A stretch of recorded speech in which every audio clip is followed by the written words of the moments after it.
number 3.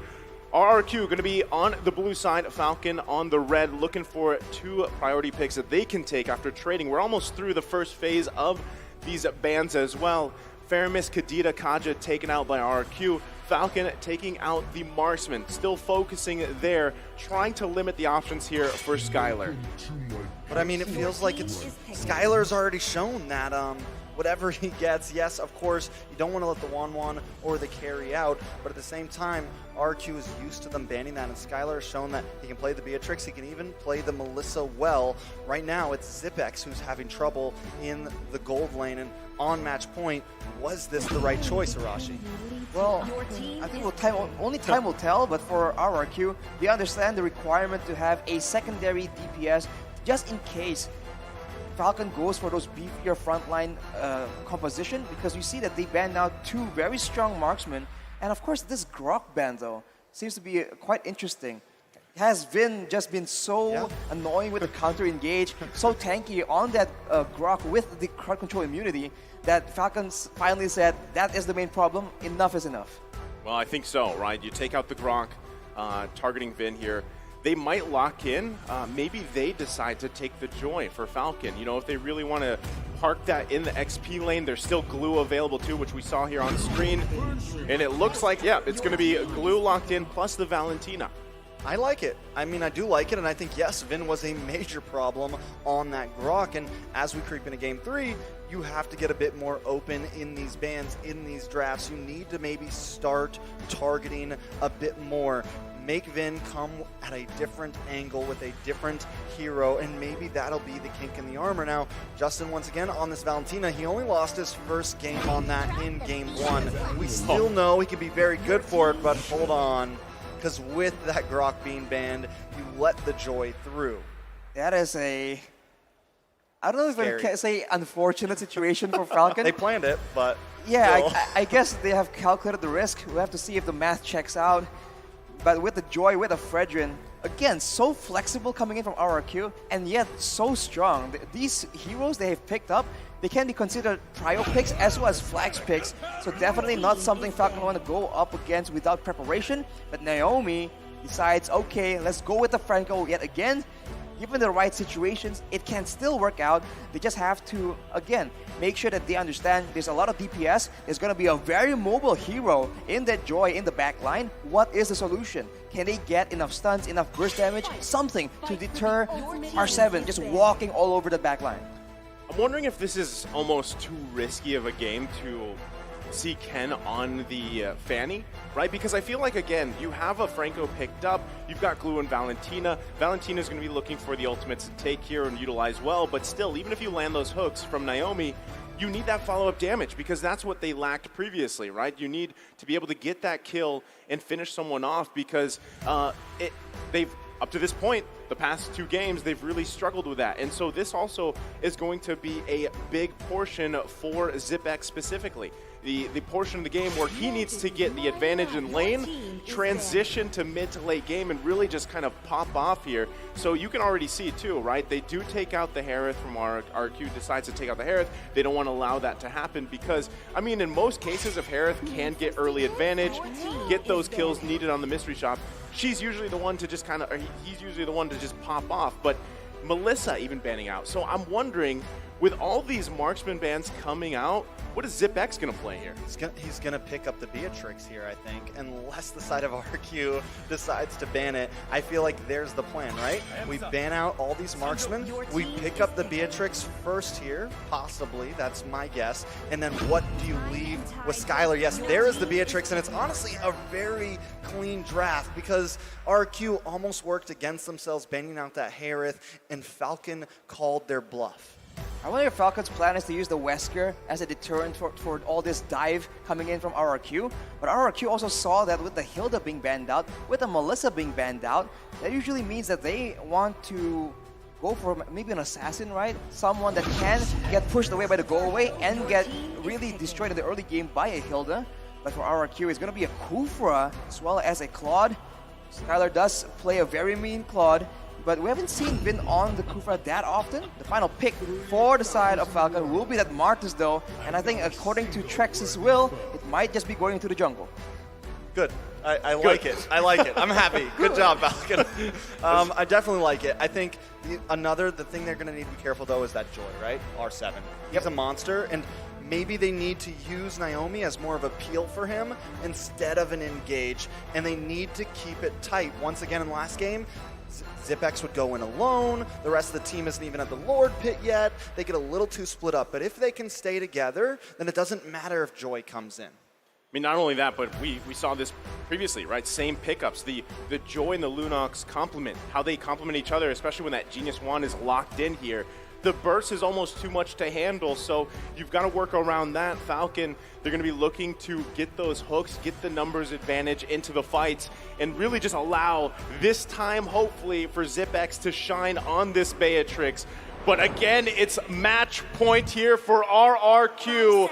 Can Falcon Esports extend the series as we load into the Land of Dawn? Oof. Early on, let's take a look at a bit of the matchups here, as well as the emblems. Of course, R7 with the Mystery Shop and the Vengeance, already going to be such a nuisance. But you can see that in the early game, of course, it's going to be jungling as usual for Albert and Ken. But now on this signature Martis, we'll see if Ken can demolish or decimate, rather, the members of RRQ. Naomi has that extra bit of cooldown, and Yellow Flash is copying, going with that Avarice emblem as well, trying to get a bit more of an early lead. I do like the way Naomi's playing here as well. He's being a little bit more aggressive. He's not just following Justin around, he's getting vision for his team, and that's what they need to do. Well, they already get the flicker. Oh, R7 taking a bit of damage there, forced to back off. Cade play down half health as well. Naomi picks up the first blood. Falcon keeping to their percentage rate, but will it win the game? Well, that's a big play, right? I mean, already starting the tempo here. Falcon going to be able to play around that still, even Yellow Flash bullying R7. This is kind of typical for early game. Ooh, that is good. But R7, I mean, that's all shield. That's not even a health bar. Yeah, he has like literally an invisible amount of HP. Only one. That's crazy. He has the Vengeance though, that saved his life, but he needs to be a bit more careful. Glue is a very strong laner, so he needs to keep that in mind when he's contesting. But I think right now, Falcon is having a better time contesting the mid area until Albert makes a play. Oh, Justin, Appraiser's Wrath comes in.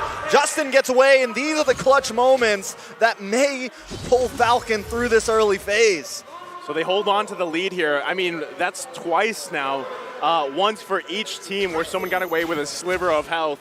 So still, you can feel the tension here. Now also, as we're taking a look at Vin, you know, this Kufra pick, man, from time after time on multiple teams has worked wonders. And so Falcon Esports definitely going to keep an eye on that. But the fight for the turtle breaks out. Yes, Albert getting a nice position over. Yellow Flash tries to get on the backside. Vin will get the Tyrant's Revenge onto him, but Vin then comes on top. I mean, Yellow Flash comes on top of Vin. Ken going to try to push Albert away from this turtle. Wants to regain position. Albert goes down. And Naomi goes down. Ken as well, and Albert takes the turtle. I had a mislook at those health bars. It was Falcon that was getting melted. A double kill for R7. RRQ reclaiming the map. It's like a 3-4-0 for RRQ plus the turtle. That is not how you want to have an early game when you have that Franco and that Valentina. Somehow, some way, they just overestimate their capabilities, and RRQ, once again, with some very, I don't know, risky plays, coming out on top yet again. This is insane, and they're already having a bit of an item lead, and they continue to pressure Falcon yet again. That is not good, my dude, right? I mean, R7 getting that lead here, especially, they're still going. Yeah, Ken very low. Albert finds him once again. That's 4-1, a 1,000 gold lead at only 3 minutes. So remember, right? Okay, still going. They're still going. Vin gonna get locked down. Zipex trying to find Skylar. Skylar hits that blazing duet and melts him down. It's you know, it's crazy. They don't stop at all. And again, initially it looked like they were gonna lose, right? They lost the first blood, but it doesn't even matter. They just keep going at you. You just need to expect it. You cannot keep, I don't know, expecting something different. They just keep doing this. Nothing has changed in all 3 games they've been playing. And Albert right here on that Fredrin is just being more oppressive than ever onto Ken's jungle. I mean, man, I feel like Albert's learned maybe something in that matchup against Blacklist International here. He's playing phenomenally so far on this Fredrin, and I mean throughout the series as a whole. And that's the thing, right? You have Fredrin available to you, plus Vin on the Kufra. That front line and the pick-off potential, or the setup potential rather, is really good here. R7 too, you know, the fact that he was able to get 2 early kills, even though he struggled in that first pretty much push in the bottom side, able to survive transition very well. And he's back to his comfort, right? This is what we saw from game 1. Yeah, and R7 just going to continue to harass this back line, but a nice suppression does come down. Clay will be the first of all, but a big Tyrant's Rage.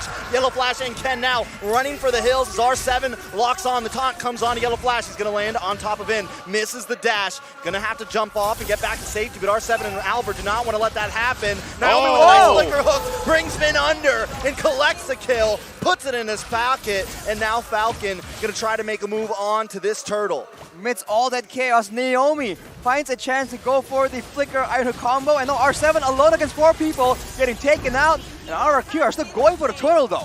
Yeah, now Yellow Flash, Naomi, and Justin are going to try to make their move. Ken battle. is at half health, but Albert takes the turtle once again. Falcon having a lot of trouble claiming these neutral objectives. Albert with the no there. You know, he's not going to lose that retribution battle here. But still, I mean, Falcon able to find a couple picks. That's crucial for them. They can still use that to their advantage, trying to get the pendulum swinging in their favor. Check out the M4 stats here. Falcon first blood rate, still, it's even higher now, right? It went up, 94.44%. But is it enough? I mean, again, when we looked at the team head-to-head, the fact that they had that statistic, does it transition into winning games? That's the big question. Yeah, Zipek's going to bring out the Navir's Passion. Vin taking a lot of damage. Ken will find him. Falcon not going to press their luck too much. Go back to the jungle, recalibrate, rethink out your situations.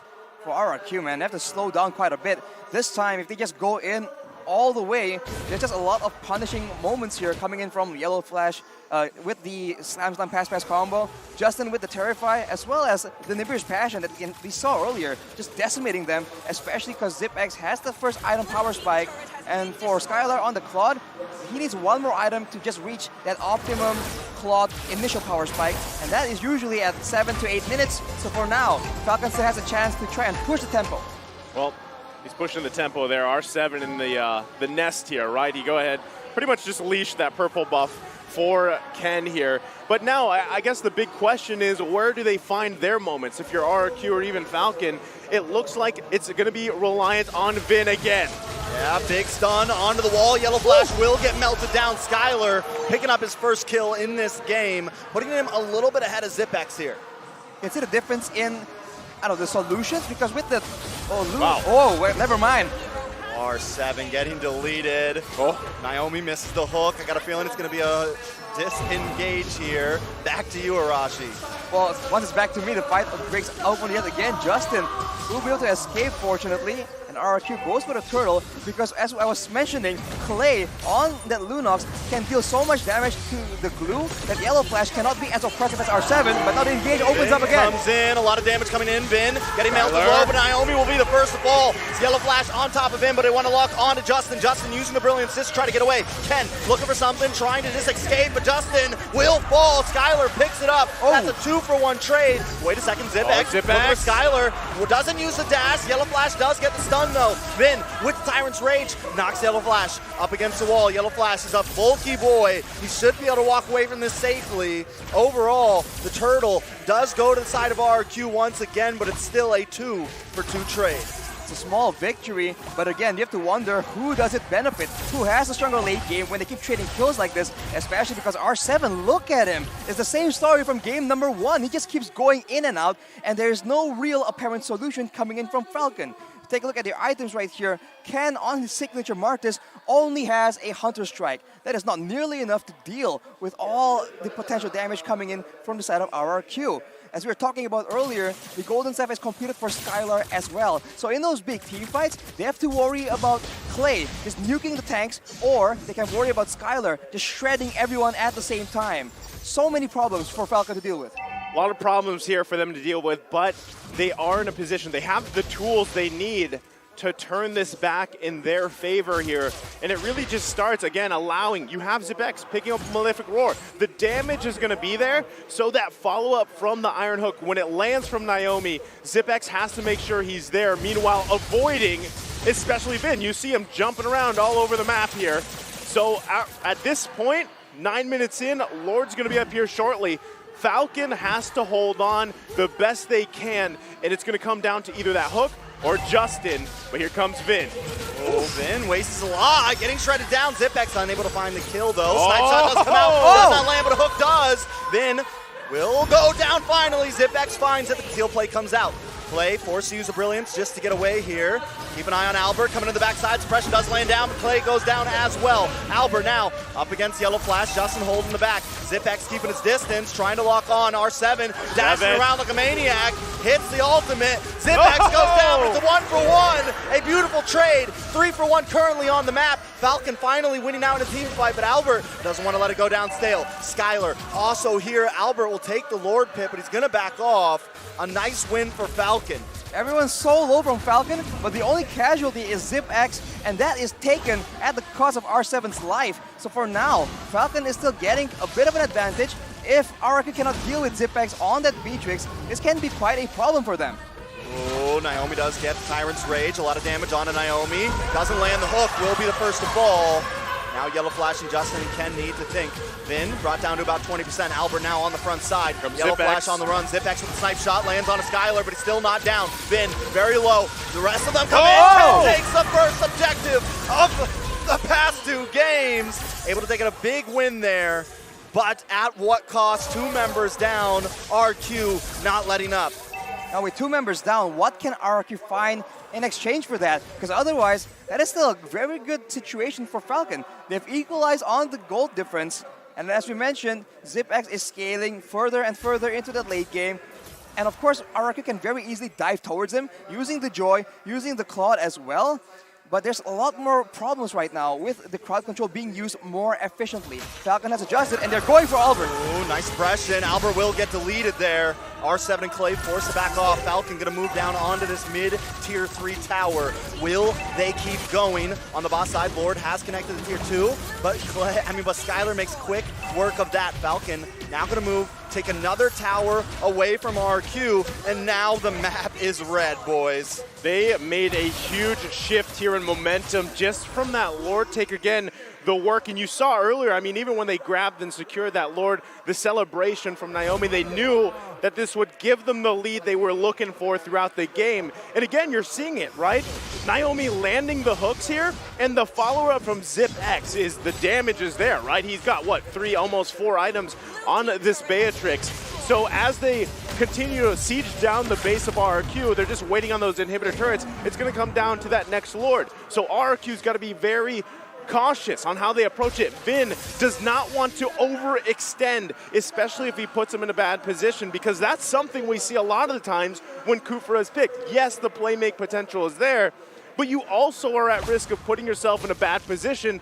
Then you just get focused down, or you get bloodied hunt by Naomi. So they can't lose Vin here, and R7, as much as he's been trying. Vin does get the Tyrant's Rage. McKennon's there to help out. Yellow Flash will be able to back off. Skylar down very, very low. ZipX has great positioning on this team fight. Albert forced to try to walk away, able to hit the dash, but gets pulled back to the team. A lot of damage. R7 not able to invade the back line as usual. Albert falls. Ken picks up the kill. Naomi wants more. He's keeping his distance, misses the hook, but Falcon is not letting up. This could be the tilt. There's Albert is still not back on the Land of Dawn, so Falcon goes for the siege right here. Conceal is being used, so it does seem like RRQ want to try and do something, but they gotta stop doing this, man. The whole shift in momentum happened because RRQ took a essentially free 3 versus 5 earlier before taking the Lord. So RRQ need to understand that at this point, if you are down 1 member, or if one of your members get picked off, cannot just go with your initial instinct of just going back in against the full roster of Falcon, because right now, as you mentioned, Aisu, ZipX is just doing so much damage, and he has a lot more range compared to Skylar. So he's having a lot more success in this front-to-back team fights, because Skylar is not allowed to dive towards the back line. Falcon's doing an amazing job at just protecting Zipex specifically here, and Justin having a phenomenal game on this Valentina pick. So really it comes down again to how does this play down to the micro decisions for this Lord dance. You're going to see Yellow Flash do his best to zone out. Oh, but it does get that wild charge on the Yellow Flash. Finn gets hooked in though. Zipex gonna shred through. Lord down to about 50%. All members still on the field. Now Ken's gonna try to make a move onto Albert here, push him away, try to get some position. And Ken will go down. That's Retribution off the field for Falcon. RRQ now gonna try to make their advance. Chip down this Lord. Conceal play does come in. Zipex has the snipe out. It's a Lord fighting Albert. Wins. Oh, Skylar. Zipex goes down. Skylar with a blazing duet. Naomi, Yellow Flash very low. Naomi forced to flicker away. Yellow Flash in a bad position, goes down as well. It's a 4-man wipeout for RRQ and the Lord as well. How do they keep doing this, man? These fights are all so chaotic, but somehow, some way, RRQ find a way to just turn it around. It's a 4-for-2 plus the Lord, and all was done due to the different maneuvers back and forth by RRQ. And now, with the Lord, with the waves in their favor, they're going to make a decisive game-ending play. Another thing to keep in mind there in that fight was Skylar, right? He has that, he just picked up the Malefic Roar, but he had the Corrosion Scythe already. So when he found the right moment to go in and slow everybody down, it was really hard for Falcon to even disengage, even though they wanted to. By that time, it was too late. They got whittled down, they got picked off, and now they've got to defend against this Lord pushing on the top side. Luckily, they do still have their base turrets, and Zipex is still farmed up, so they make quick work of that Lord. Another thing to point out in that team fight, Ken once again kind of tries to push Albert away, but that puts him in a bad position. And Zipex already has the Renner out, so there's no defense against Skylar unless you just hit this amazing skill shot, which I mean at that point, he just has the wrong matchup. And like you said, Skylar just finds the perfect timing. You know what's crazy though? The whole time, RRQ has one single method of approach. Jump on Yellow Flash, use Clay to burst him down, and then we'll go from there. It's the same thing again and again. It's insanity. And somehow, some way, they get a different result. It doesn't make any sense. Doesn't make any sense, but this is RQ and Falcon, and this is M4. It's not supposed to make sense. Well, again, it's two teams with tempo, and throughout the series, honestly, it's been back and forth, right? One time, or at one point, RRQ has the lead, Falcon will have the lead, and really, it's just coming down to these amazing team fights, and really, who can get the resources, or even, as Gideon likes to call it, the battle spell economy, right? It comes down to those decisions, the flicker plays, even from Vin, when he pairs it up with the conceal, it's really tough for Falcon to respond here, and they're going to lose the purple buff as it's invaded, and right now, again, backs against the wall for Falcon. Falcon is going to complete the majority of their items though here. The tanky members are going to get tankier. And honestly, I do think that in a straight front-to-back fight, Falcon has found so much more success compared to RRQ. It's only when RRQ were able to approach from multiple angles and split apart the front line of Falcon, where they're able to just confuse them and just make them think twice about using their ultimates, their battle spells, because the threats are coming from so many different directions. So for now, if RRQ can maintain this aggression, can continue to just confuse Falcon, they can just keep doing the same thing, and it might just pay off. But of course, this next Lord will be pivotal in deciding who comes out on top. This could be a game-winning Lord here. Vin gonna check the bush. Falcon trying to get in position. Justin and Zipex being on the backside know that they've got to stay alive here. Justin holding on to the Lunox ultimate as now Lord half health. Yeah, look at that Rainer shot. Checks the bush with it, so that is one utility down already. Should still have the Nibiru's passion ready to go. Uses it. Nice suppression. Vin does have the immortality though. Tries to pop it off. Justin able to take him out. This looks bad for Yellow Flash though. Brought very low. Zipex does find Clay. It's the battle for the Lord, and the heat is on. Albert very low. Lord very low. And Yellow Flash finds it. A game-winning moment at that. Can they take it here? A full team wipe. And at this, Falcon may be able to win the game. They're going to push down the mid, send someone back to defend the base, and the death counters are clocking down. And just like that, a turn the tide fight.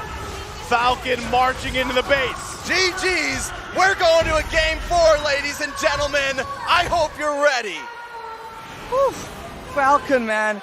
when the fight goes in their favor, when it's a front to back, when Zipex is able to just constantly just output that damage, basic attacking again, and again, that is where Falcon comes out on top. They show it again in a decisive manner, wiping out RRQ, taking the Lord, taking game number 3, man.